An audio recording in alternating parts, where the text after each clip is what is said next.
Long ago, in a small African village hidden among lush, green hills, everyone knew each other, and life was simple but joyful. Children played, elders shared stories, and every evening, the villagers gathered to share meals and laughter under the star-lit sky. In this village lived Mama Aqua, an older woman known for her peculiar ways. With her tattered clothes, wild gray hair, and a stern expression, she was respected, but also feared. She always had a pot simmering on her fire, filling the air with an aroma no one could quite place. One day, a young boy named Kofi grew curious. He noticed that Mama Aqua never shopped at the market or joined the villagers' hunting parties. Yet she always had meat simmering in her pot. Whispers began to spread. Could it be that Mama Aqua was hiding a dark secret? As the days passed, a strange smell began to linger in the village, especially near Mama Aqua's hut. Villagers wrinkled their noses, wondering what on earth she could be cooking. Some said it smelled like spices, while others whispered it was something far worse. One night, Kofi decided to find out the truth. He sneaked through the shadows and followed Mama Aqua as she slipped into the dark forest, carrying a large sack over her shoulder. His heart pounded with each step, as he wondered what secrets he was about to uncover. After a long walk, Mama Aqua stopped at a hidden hut deep within the forest. Kofi watched as she unloaded her sack, revealing bones and strange items he couldn't recognize. His stomach churned, but he couldn't look away. Suddenly, Mama Aqua looked straight at him. Kofi froze, but she beckoned him closer. Trembling, he stepped out, and Mama Aqua smiled. "Come, child," she said, her voice strangely soft. "I was waiting for someone to understand my secret." Mama Aqua revealed that her potions and meals were ancient recipes meant to keep the village healthy, but they required the sacrifice of animals, and sometimes the spirits asked for something more. She claimed these rituals protected the village from drought and illness. Kofi listened, torn between fear and fascination. Mama Aqua's words were like a spell, entrancing him. She offered him a taste from the pot, claiming it would make him strong. His heart raced. Should he trust her or run? With a shaky hand, Kofi took a taste. The flavors were rich, earthy, but strangely familiar. He felt a warmth spreading through his body, as if he had tapped into an ancient power. But he couldn't shake the feeling that this was no ordinary stew. A large group of villagers gathered around Mama Aqua's hut, looking angry and fearful. Mama Aqua stands calmly at her door with a mysterious smile, her eyes reflecting defiance. Kofi stands off to the side, watching nervously. Mama Aqua admitted that some of her ingredients came from beyond the realm of the living. Shocked and horrified, the villagers called her a witch. They demanded she leave, and Mama Aqua vanished into the forest that very night, never to be seen again. From that day on, the villagers told tales of Mama Aqua, the woman who cooked with human flesh. Some claimed they saw her spirit in the forest on misty nights, while others left offerings to keep her spirit at peace. As Kofi grew older, he couldn't forget Mama Aqua's mysterious teachings. Sometimes he wondered if she truly was a witch or just a misunderstood healer. Her lessons remained in his heart, shaping him in ways the villagers would never understand. Years passed, and Kofi's curiosity only grew. He couldn't let go of the memory of Mama Aqua and her strange teachings. Determined to uncover the truth, Kofi set out to explore ancient wisdom, hoping to understand the mysterious powers she once spoke of. One day, Kofi met an old healer in a distant village. She listened carefully as he shared his memories of Mama Aqua.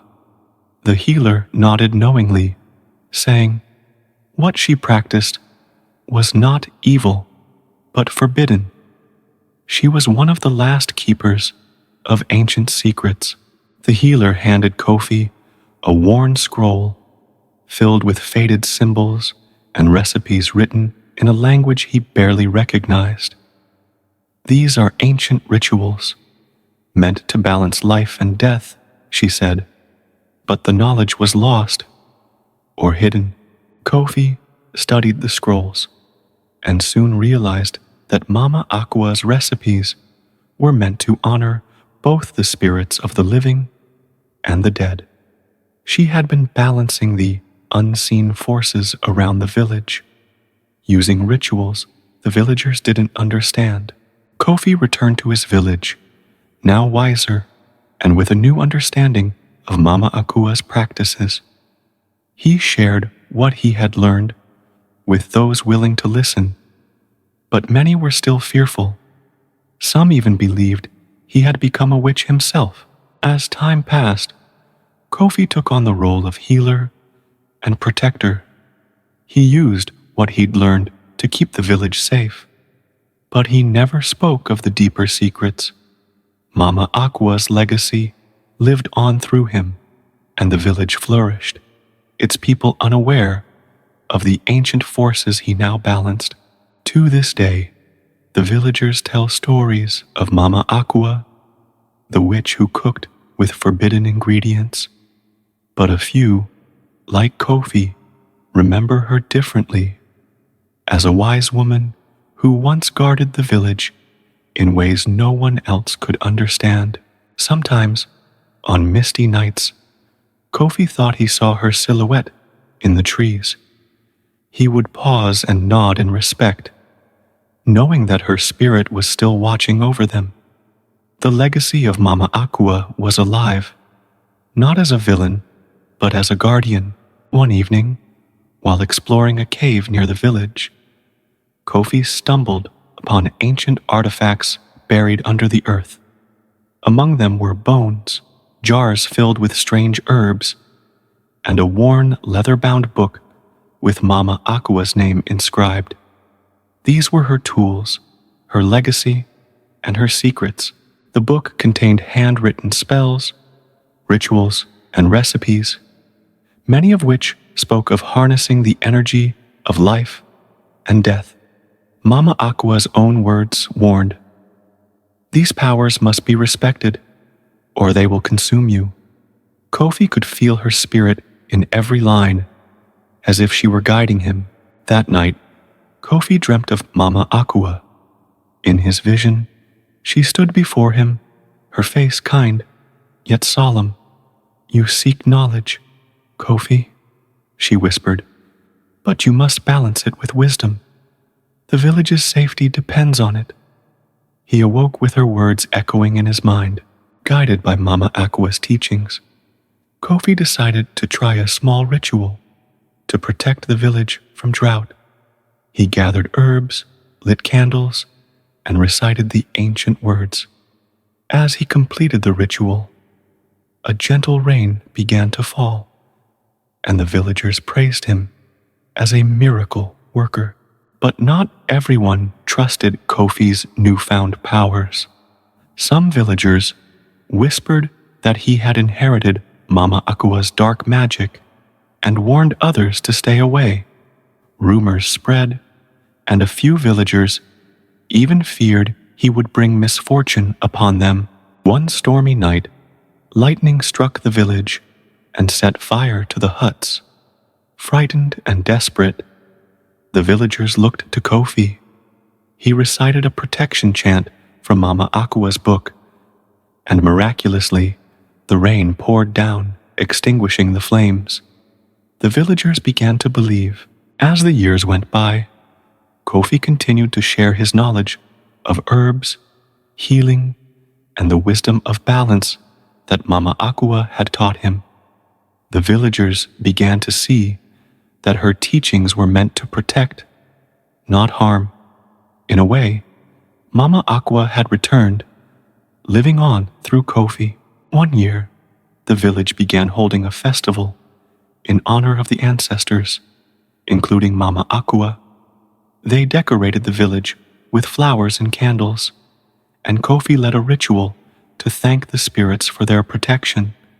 For the first time, the village celebrated Mama Aqua, not as a witch, but as a guardian. As Kofi grew older, he became known as the village sage. Children would gather around him, listening eagerly as he told them the tale of Mama Aqua, the woman once feared, who had saved the village in ways they could finally understand. The tale of Mama Aqua lived on, whispered from generation to generation.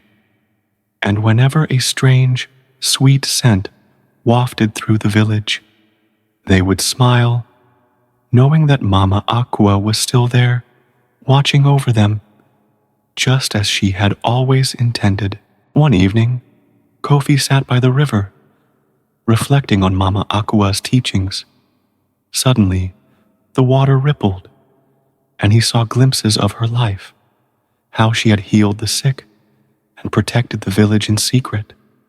Kofi realized she had been misunderstood, her sacrifices unseen by most. One day, some elders admitted to Kofi that they had known of Mama Aqua's powers, but were too afraid to defend her when rumors spread. They regretted their silence, realizing too late that she had been a force of good all along. Kofi spent a night in quiet vigil, honoring Mama Aqua's memory and asking the spirits for forgiveness on behalf of the village. He placed offerings of flowers, food, and incense, promising to carry her legacy forward.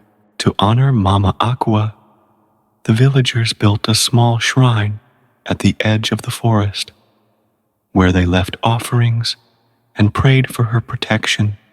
It became a place of peace, and even travelers would stop to pay their respects to the guardian of the village. In time, Kofi became the village storyteller, sharing tales of wisdom, caution, and courage. Children would sit wide-eyed as he retold Mama Aqua's story, but with a new ending, one that highlighted her bravery and the misunderstood power of her ancient knowledge. Each harvest season, Kofi would recite a blessing he had learned from Mama Aqua's writings. The villagers began to notice that their fields grew greener and their crops more abundant. They thanked Kofi, but in their hearts, they knew they were thanking Mama Aqua too. Before his passing, Kofi gave the ancient book to a young girl from the village, chosen for her kindness and curiosity. "Guard these secrets well," he whispered. "Mama Aqua's knowledge belongs to those who protect, not harm." The young girl embraced her role as the village's next healer, using Mama Aqua's knowledge to help those in need. Under her guidance, the village thrived, and the memory of Mama Aqua became a symbol of protection, passed on to every new generation. After Kofi passed, the villagers gathered by the forest, where they laid flowers and thanked him for his wisdom. As they left, a gentle breeze carried a sweet scent, and for a brief moment, they felt Mama Aqua and Kofi smiling down upon them. From that day on, the village was united not only by its people, but by the unseen bond of the past and its protectors. The legend of Mama Aqua and Kofi lived on, woven into the very fabric of the village and celebrated by all. Years passed, and the village continued to thrive. On nights when the moon was full, villagers would hear whispers carried on the breeze, tales of the ancestors who watched over them. Elders would say it was Mama Aqua and Kofi, forever guarding their home. Children who had grown up with Kofi's tales took on the role of storytellers, passing down the legend of Mama Aqua and Kofi. They would gather by the fire and speak of her not as a witch, but as a wise woman who had given everything to protect them. Her story, now a tale of courage, echoed through the village. Every year, the village held a festival of legacy, celebrating the wisdom of those who came before. Dancers would wear masks representing Mama Aqua, and songs would honor Kofi, the one who embraced her teachings. It became a cherished tradition, uniting all who called the village home. The forest where Mama Aqua once gathered her herbs was declared sacred ground. Villagers would enter quietly, gathering only what was needed, leaving offerings of thanks. It was a place of respect, a living symbol of the balance Mama Aqua had taught them to honor. The village grew, guided by the lessons of its past. Though Mama Aqua and Kofi were gone, their spirits remained, not just in stories, but in every act of kindness, every harvest, and every new generation that carried their legacy forward. The village was blessed, thriving in unity and wisdom. In their hearts, the villagers knew that Mama Aqua's spirit would always be with them. She was no longer the witch of fearful whispers, but a beloved guardian, remembered and cherished by all. Her legend lived on, a reminder of the power of understanding, love, and courage. Thus, the story of Mama Aqua and Kofi became more than a legend. It became a living bond, woven into the soul of the village itself. And as long as the village stood, so too would their memory, forever a part of the land, the people, and the heart of every generation to come. Thank you for watching. Don't forget to like, subscribe, and stay tuned for more inspiring stories.